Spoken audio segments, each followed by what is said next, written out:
Et bonjour à toutes et à tous. Aujourd'hui, je vais vous parler d'un film qui s'appelle Les Chroniques de Vesper, qui est sorti en 2022.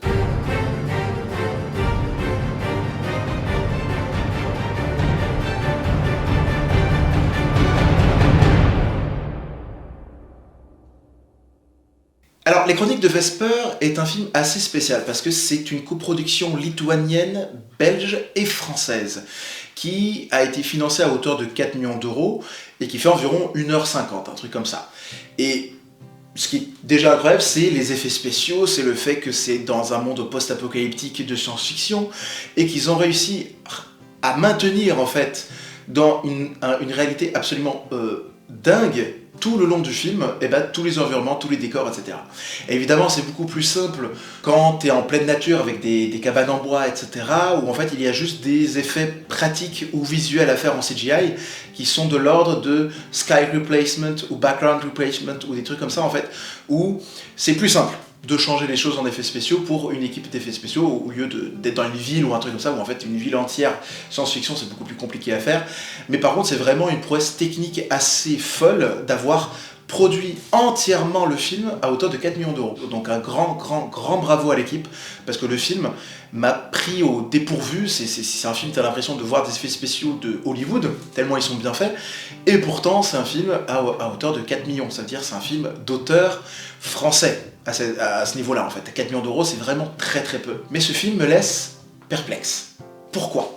Parce qu'en fait, en même temps qu'il qu'il raconte une histoire et un monde complètement nouveau de science-fiction. En fait, la Terre a complètement été détruite par des virus, etc., que l'homme a créé lui-même et que du coup, au final, les plantes elles-mêmes, elles ont été changées. Donc du coup, on ne peut plus manger que des récoltes qui sont semées qu'une seule fois. Donc c'est-à-dire qu'il faut à chaque fois produire des nouvelles graines avec des ADN, etc., différents pour qu'elles puissent pousser, mais qu'une seule fois.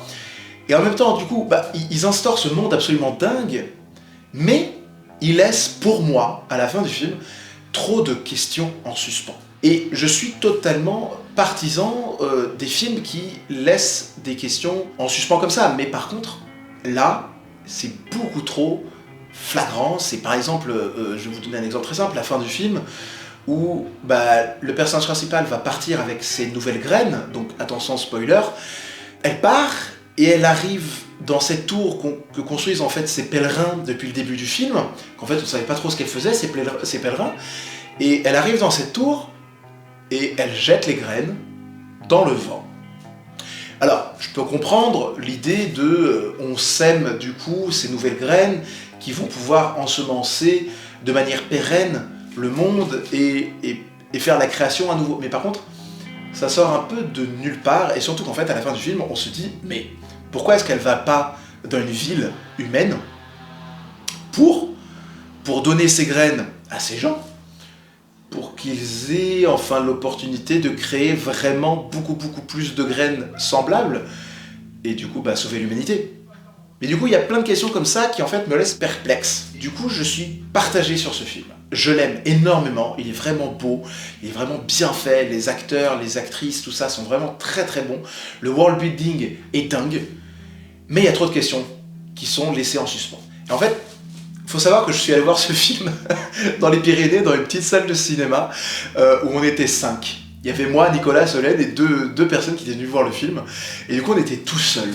Ce film a fait aucun box-office, c'est-à-dire il a coûté 4 millions, il a rapporté 1,5 million. Il n'a pas fait parler de lui, ce qui est vraiment dommage parce que c'est un film vraiment beau, touchant, avec une intrigue importante dans un monde où l'écologie est si importante aujourd'hui. Et en fait, je trouve que il n'a pas fait assez parler de lui.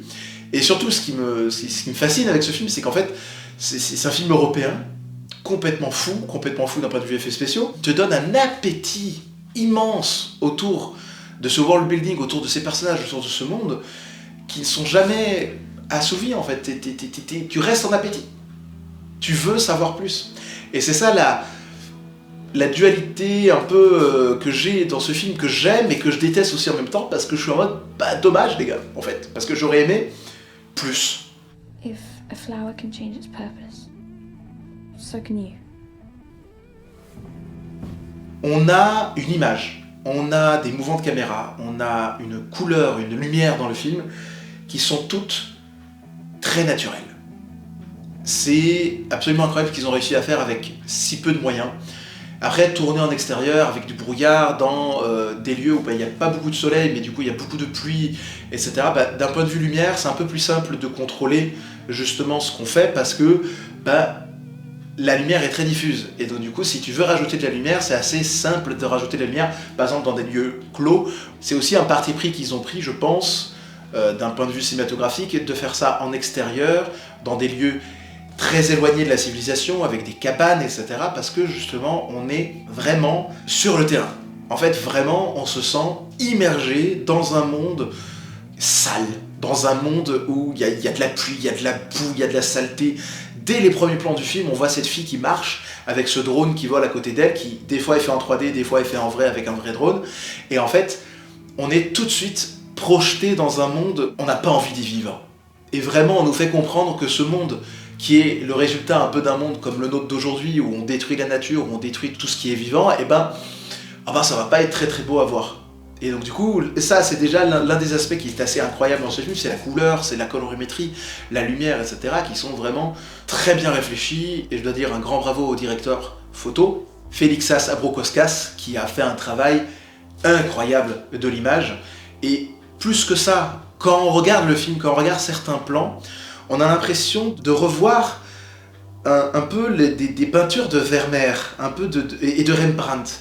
Comme si le directeur photo s'était vraiment inspiré de ces peintures, du brouillard, de ces ambiances très atmosphériques. On est à travers les images, à travers le montage, vraiment dans la contemplation de ce monde étrange et vaste, dont on ne comprend pas trop les règles, de cette vie étrange que mènent cette fille et son père. D'ailleurs, père qui est inexistant, et qui n'existe qu'à travers ce drone qui vole et qui suit la fille. Et surtout, on est immergé dans cette quête de sauver le monde. Parce que cette fille et son père, qu'est-ce qu'ils essaient de faire? Ils essaient de sauver le monde. Et c'est une part très obscure du film qui n'est pas assez développée, je trouve. Il y a toutes ces scènes où elle est en train de faire des tests, tout ça, etc., avec des animaux, avec des plantes, etc. Mais par contre, je trouve qu'il n'y a pas assez de réponses. Il n'y a pas d'éléments de réponse assez tangibles pour qu'on soit vraiment dedans, quoi. Parce qu'en fait, on a toutes ces choses qui sont vraiment un peu spéciales, avec Johnny qui se décompose, etc., dans de l'eau un peu visqueuse, un peu verte, etc., et qui sert à faire quelque chose derrière, mais en fait, quand on n'a pas d'éléments de réponse, on est laissé sur notre faim. Je reviens là-dessus parce que c'est vraiment quelque chose qui m'a frappé pendant le film, la première fois que je l'ai vu, la deuxième fois que je l'ai vu, c'est que on n'a pas assez de réponses. Et c'est dommage, parce qu'en fait, sur 1h54, j'aurais peut-être aimé voir un peu plus d'explications. Après, je sais que c'est bien quand même de faire des films où c'est de la contemplation, etc. Moi, je suis vraiment friand de ce genre de film, et j'en fais énormément d'ailleurs de films comme ça. Mais il faut quand même laisser au spectateur un point d'accroche, parce que sinon, en fait, il va juste laisser tomber, il va oublier le film, parce qu'il n'aura pas assez compris le monde dans lequel on est. Tout le long du film, on a cette caméra qui est extrêmement proche des personnages. Et quand je dis proche, c'est pas que c'est une longue focale ou quoi que ce soit, c'est qu'en fait, on est tout le temps dans le suivi. On est dans un suivi qui, en fait, nous fait découvrir le monde, nous fait découvrir leur vie, nous fait découvrir un peu leurs relations, etc. Mais surtout, c'est une caméra qui, un peu comme le drone, va se balader à des moments et va montrer les choses. Et ça, c'est un aspect que j'ai beaucoup aimé dans le film, c'est cet aspect très contemplatif, comme j'en ai parlé tout à l'heure, qui en fait donne au film quelque chose de très naturel, c'est quelque chose de très fluide.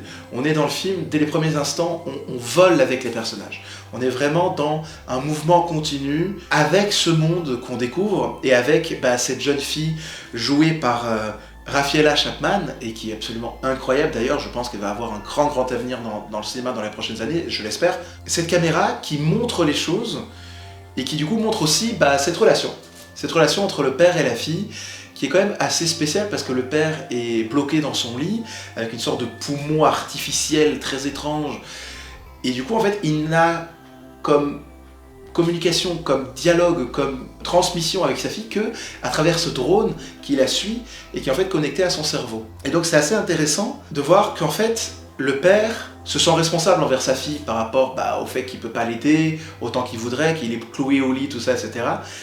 Et en même temps, on a cet aspect où en fait, il est très éloigné, parce qu'en fait, il n'est pas là. Il n'est pas là parce que c'est juste un drone, et un drone, qu'est-ce qu'il peut faire? Un drone ne peut pas protéger, un drone ne peut pas bousculer, il ne peut pas être un être humain. Ok, il peut communiquer par la voie orale parce qu'il y a des enceintes, mais par contre, c'est pas la même chose. Et donc du coup, tout le long du film, on a un peu cette dualité entre le père et la fille, où en fait, évidemment, à des moments, la fille, elle va vouloir un peu se libérer, elle va faire cette rencontre avec cette autre femme qui vient de la grande ville, etc. Et donc en fait, on a toute cette relation qui est mise en place dès le début du film avec ce drone et sa fille. Le drone n'est pas le père, le drone n'est qu'un objet à travers lequel le père parle. Et donc du coup, en fait, c'est assez intéressant d'avoir cette caméra, justement, qui est un peu comme le drone, qui vole et qui montre et qui est très très grounded, qui est très très là, présente. On est vraiment dans l'élément, avec la caméra et avec l'équipe technique, du coup, qui est là aussi dans les éléments et qu'on suit de proche. Parce qu'on vit la saleté, on vit ce monde sale, pas beau, etc. à travers ces personnages. Et cette relation à distance qui est entre le père et la fille nous rappelle oh combien c'est important la relation physique, la relation du dialogue face à face avec une personne qui nous parle, qui est là. Comme par exemple aujourd'hui avec tout ce qui est réseaux sociaux, etc. C'est quelque chose qui parle à nous, parce que nous, êtres humains, nous sommes des êtres très sociaux. Et aujourd'hui, avec ce qui se passe avec les réseaux sociaux, avec Internet, avec les portables, tout ça, etc., et ben en fait, on vit quelque chose qui nous sépare les uns des autres. Et ce film, à travers ce drone qui représente la séparation, nous rappelle ô combien c'est important de rester ensemble. Surtout qu'il faut savoir que ce film est sorti en 2022, donc c'était juste après le Covid, et que oui, évidemment, pendant le Covid, pendant l'enfermement chez soi, etc., évidemment, les réseaux sociaux, ça nous a énormément aidé à rester en contact, etc., mais par contre, ça nous a énormément éloigné aussi de l'acte humain, de cette relation qui se fait, mais quasiment instantanément, dès qu'il y a un regard l'un vers l'autre, en fait, il y a une relation qui se crée. C'est ce que Lévinas il dit souvent, c'est qu'en fait, dès que je regarde quelqu'un, dès que mon regard se pose sur quelqu'un, je suis responsable de lui. Et là, c'est pareil. C'est-à-dire que là, le drone, il est responsable de sa fille, mais le drone, comme il n'est pas là, en fait, il ne peut pas l'aider. Il est responsable d'elle, évidemment, mais il ne peut pas l'aider. Le drone n'est pas le seul aspect technologique qu'il y a dans le film. Évidemment, il y a ces villes gigantesques dans lesquelles en fait, les humains se sont retranchés, mais derrière, on a aussi cette fille qui est sauvée par notre personnage principal et qui vient en fait d'une des cités qu'on découvre à la fin du film. On nous apprend que les grandes villes duquel vient cette jeune fille que sauve le personnage principal, c'est un clone. Et donc, ce que je pense que le film veut nous faire comprendre là, c'est que l'être humain est tellement incapable maintenant de faire germer la vie à travers les graines et les plantes, etc., qu'en fait, il est obligé maintenant de se cloner pour pouvoir donner la vie. C'est une pensée absolument terrifiante que ce film nous donne là. C'est qu'en fait, on est tellement incapable de transmettre, parce que c'est ça, les graines, c'est la transmission. On est tellement incapable de transmettre dans cette vie future qu'en fait, on ne peut que copier, coller ce qu'on est. Mais du coup, il n'y a pas de renouveau, il n'y a pas de cycle de vie, il n'y a que la répétition de la même personne encore et encore et encore. Et donc c'est vachement intéressant pour moi, en tant que réalisateur, quand j'ai vu ce film pour la première fois, je me suis dit, on a cette sorte de représentation un peu contraire entre nature et technologie, où en fait, l'une ne peut pas vivre sans l'autre, mais en même temps, l'une veut se débarrasser de l'autre. We could hide you from them too. Oh, there you go. That's a great idea.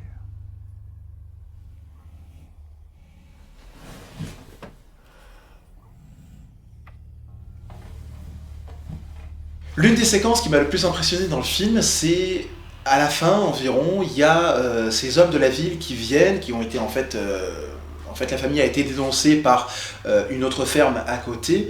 Et en fait, on a toute cette séquence, on a cette course-poursuite dans ces hautes herbes, où c'est une ambiance totalement tamisée avec du brouillard, avec une lumière très bleue, avec une caméra très proche du sol, évidemment, parce que les deux personnages sont en train de s'enfuir à travers les herbes, etc.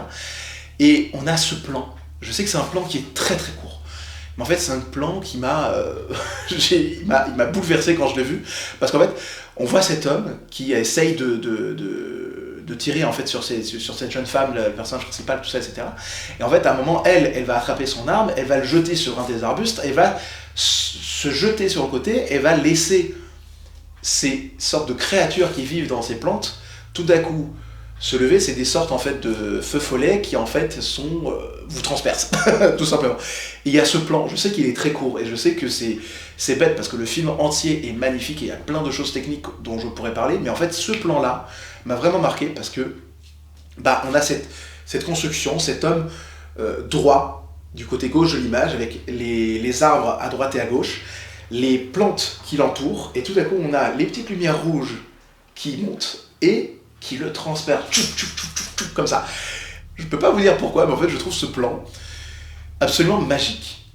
Magique dans l'idée où, en fait, il y a tellement peu pour pouvoir faire un plan absolument magistral. Il faut pas beaucoup de choses pour que ce plan il fonctionne. Il suffit d'avoir une lumière bleue, un peu de lune avec du brouillard. Derrière, il nous faut juste des petites lumières rouges que tu fais en VFX, etc., qui montent. Et après, tu fais une animation hop rapide où il passe, et derrière, tu rajoutes juste sous la combinaison de la personne, ou bien tu rajoutes du faux son qui explose à différents endroits, et du coup, tu fais en sorte qu'en VFX, les trucs rouges, les sortes de bestioles, elles traversent ces points-là, ou bien tu fais même tout en VFX. Et en fait, je sais que c'est bête, mais je trouve ce plan magnifique. Je trouve dans sa construction, dans sa lumière, dans les mouvements en fait des petites bestioles, etc., je trouve absolument magnifique.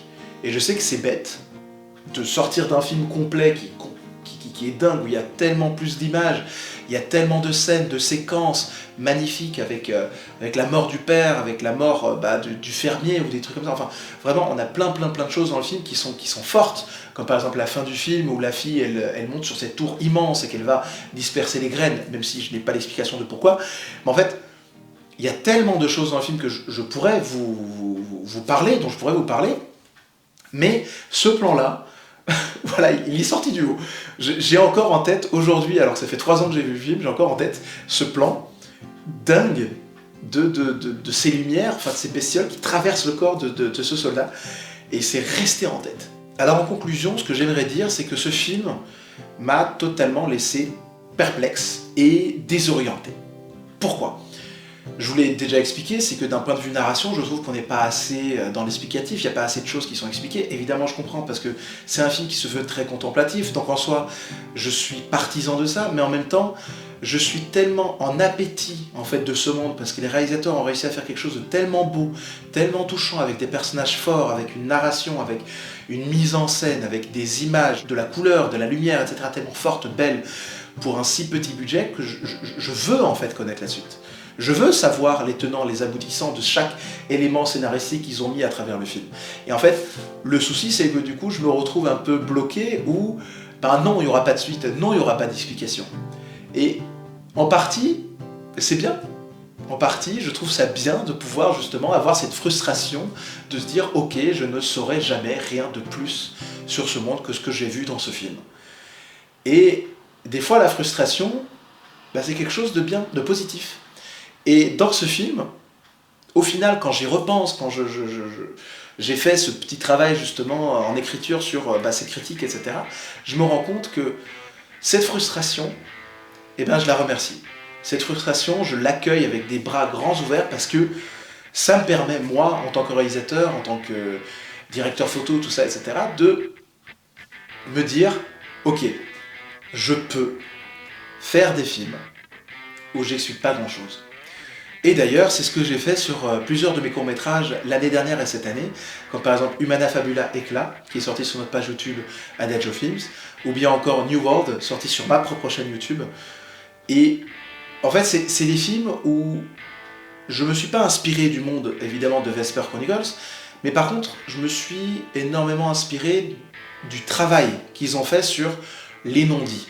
C'est-à-dire que, par exemple, dans New World, je n'ai pas expliqué d'où viennent ces plantes, je n'ai pas expliqué d'où vient cette personne, il n'y a aucun dialogue sur toute la longueur du film, et dans Humana Fabula, ça a été un peu pareil, c'était, ok, je raconte l'histoire à travers des images, les images parlent par elles-mêmes, je n'ai pas besoin de dialogue pour raconter les choses. Dans Vesper Chronicles, évidemment, il y a du dialogue, il y a énormément de personnages, il y a énormément d'interactions entre les différentes personnes et tout. Mais par contre, il y a ce côté où à la fin du film, on suit le personnage principal qui part, qui a tout perdu, mais qui a ses graines qui vont enfanter le monde, ces graines qui vont sauver le monde. Et du coup, au final, mon interrogation au début de cette vidéo autour de cette fin qui était inexplicable, et maintenant, après mûre réflexion et après 3 ans d'avoir vu ce film, je peux me dire, non, en fait, je comprends pourquoi les réalisateurs n'ont pas voulu expliquer cette fin, n'ont pas voulu expliquer pourquoi cette fille jette les graines comme ça. Ils ont voulu laisser la contemplation, laisser la musique, laisser l'émotion, en fait, parler, plutôt que de mettre un texte pour expliquer qu'est-ce qui se passe. Et pour moi, c'est ça la force de ce film, et c'est là la grandeur de ce film, et qui, j'espère, avec les années, prendra un peu plus de gens au cœur, que les gens se rendent compte qu'il existe. C'est ça la force de ce film, et je le remercie parce qu'il m'a appris beaucoup de choses, et il m'a donné aussi l'envie de faire beaucoup de choses. Donc j'espère que cette vidéo vous a plu, n'hésitez pas à vous abonner et à liker la vidéo, et on se retrouve la semaine prochaine pour un nouveau Frame by Frame sur un autre film.